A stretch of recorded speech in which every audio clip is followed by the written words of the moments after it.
Hi everyone, welcome back to my channel. I'm Renuka and this is a safe place where we talk about mental health, well-being and leveling up, especially if you're a woman. So we are doing a series on self-love and this is the episode number 2. Self-love is not just spa and massage. Self-love is unlearning negative self-beliefs and learning to love yourself. It is something that you have to consciously make an effort to learn. Yeah. So today's topic is unlearning negative self-beliefs and learning to love yourself. The reason why we are unable to love ourselves unconditionally is because of certain self-beliefs, certain negative self-beliefs, which we have acquired through our childhood into our adulthood. And while those negative self-beliefs protected us when we were a child, but they are no longer needed when we are an adult. We are, well, I can say that for most of us, we are in a safe environment. We don't have an immediate crisis going on, and we don't need those survival mechanisms, those survival negative self-beliefs that served us, that protected us when we were a child. We need to get rid of it. And that is the main obstacle that is keeping us from loving ourselves unconditionally. And this video will be a small step towards,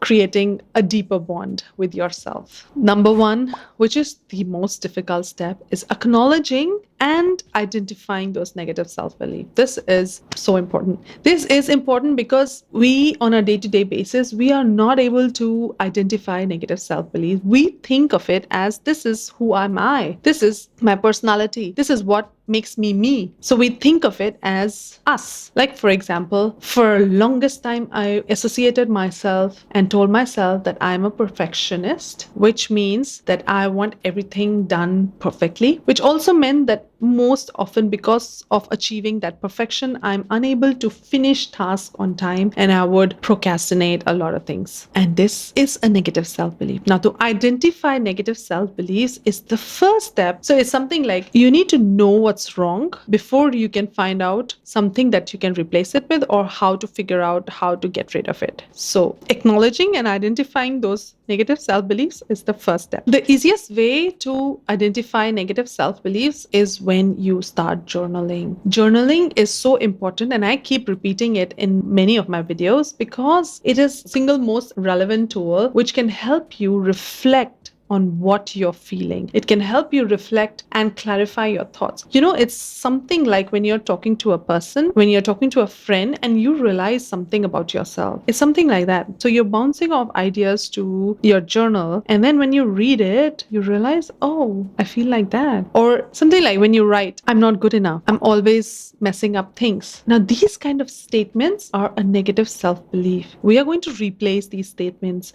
but first we need to acknowledge and find out what are these negative beliefs that we carry about ourselves. Like, I'm so clumsy, I'm so stupid, I am always late, I am this, I am that. Now, a lot of time we might be doing all of those things. Like, for example, you might be falling when you're doing things. You might be reaching late to a lot of occasions, which can be true. But sometimes when our belief is set that we are this, then our body and mind, they work together in making it a reality, and it works to make that belief come true. And this is our agenda, to get rid of those negative self-beliefs. So all those negative statements that you on a day-to-day basis keep telling yourself, that I'm unlovable, nobody wants to be with me, or nobody wants to love me, I do things, I make a lot of mistakes, I am not able to do this, I can never achieve this, and all of that things that we say to ourselves, we need to identify those things and we need to acknowledge that these are negative self-beliefs. Just tell yourself that these are negative self-beliefs, because in reality, we are all capable of being whoever we want. We are all capable of achieving whatever we want. We are all, just being born, just existing itself makes us lovable. You don't have to be something, you don't have to do something to make you lovable. This is the other things, are negative self-beliefs. We have to work on this step by step. Okay, what we are doing right now is something like therapy, not entirely, but something like that you can do it on your own. So the next step is challenging those beliefs. And how we do that is, so whenever we have a belief, right? So let's say something like, I never do anything right.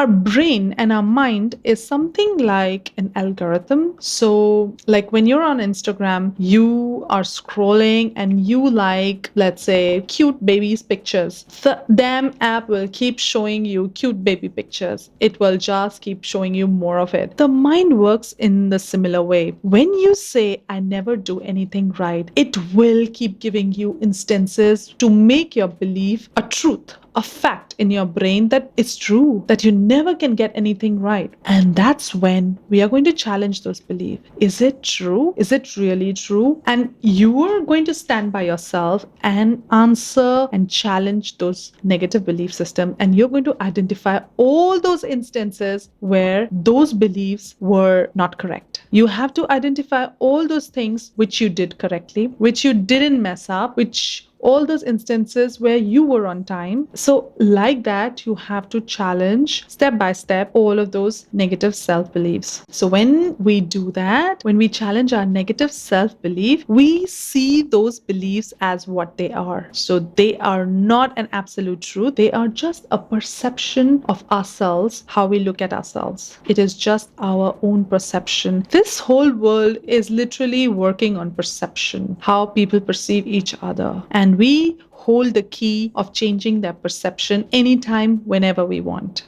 After we are done with challenging all those negative self beliefs, we are on to step number 3, which is replacing negative self beliefs with positive affirmations. Okay, now we are not yet there. We are going to replace it with positive self beliefs. We are not quite there yet. But before we reach there, we need to do some practice. It's something like before you go for a presentation, you are standing in front of the mirror and you are kind of rehearsing your line. It works the same way. So before your mind starts believing that as true, you have to keep telling it that this is the truth. So instead of saying, I mess up, or I'm always clumsy, or I'm always messing up things, you have to replace that negative thought with a positive thought that I am always correct. I am always right. Except for sometimes I do make mistake, like everybody else do mistake. There is not even a single person who never makes mistake.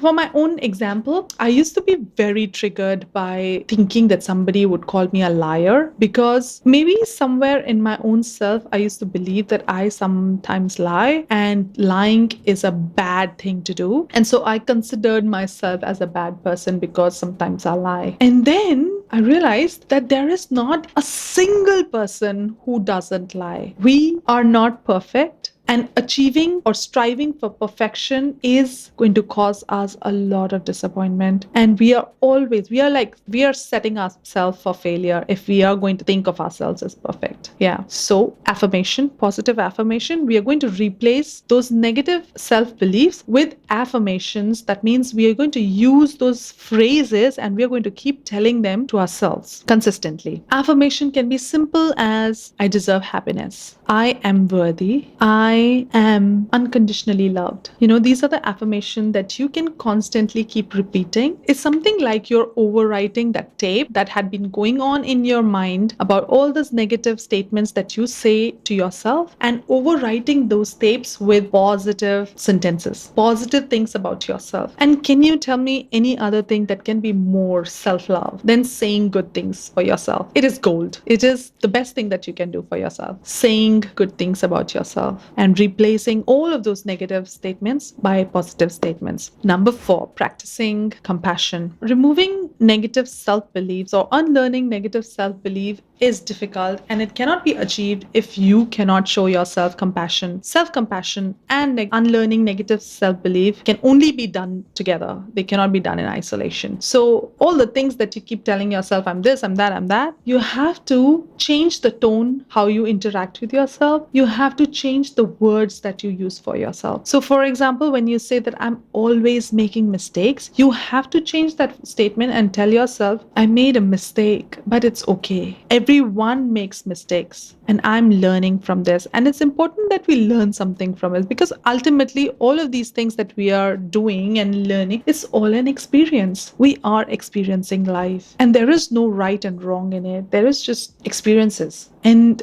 the way we can enjoy it more when we do not take it very seriously. So having self-compassion is the purest way of showing yourself love.